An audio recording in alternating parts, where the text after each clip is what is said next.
There are ways to probe your self-awareness and to make sure that you're doing everything properly with your first speech. You need to be aware of the cultural background that shapes you. So part of the ethos, remember Aristotle's ethos, pathos, logos. The ethos is the ontological question of who you are.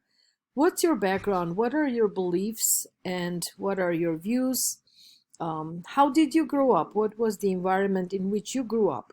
Make sure that you realize that you're aware of that, what class you grew up in, who were your parents.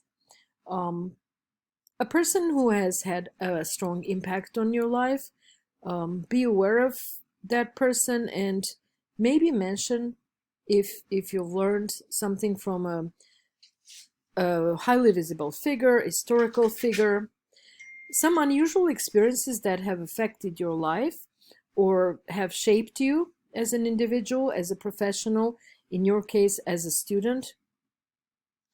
Some activities that give meaning to your life. What are your favorite things to do, and your education as part of shaping who you are. The work that influences your viewpoints on certain things, your work ethic and your line of work, your interests, again, will shape who you are and what you believe in. Those things need to be part of your speech in order to come clean and introduce yourself, how you are to your audience.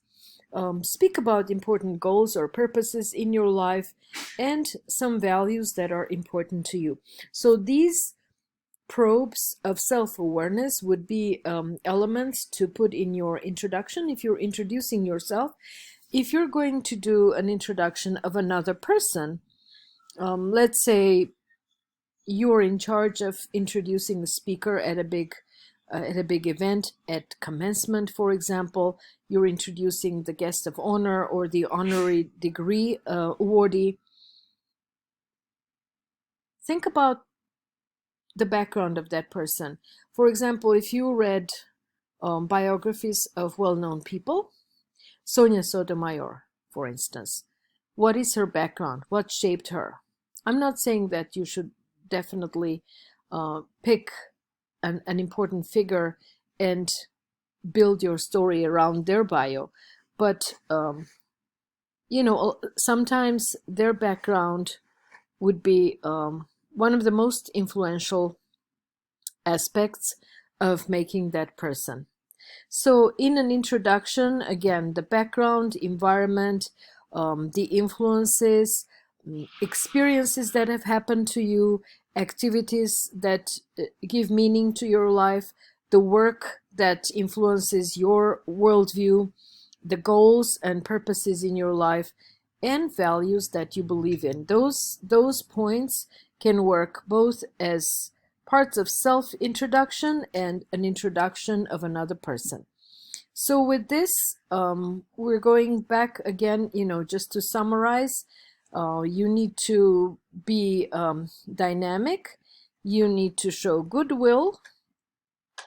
You need to demonstrate your integrity and your ethical stance, project competence, and project confidence. These are part of your ethos as an individual. It means your credibility as a speaker.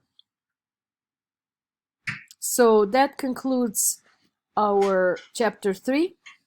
Coming up next will be chapter 4.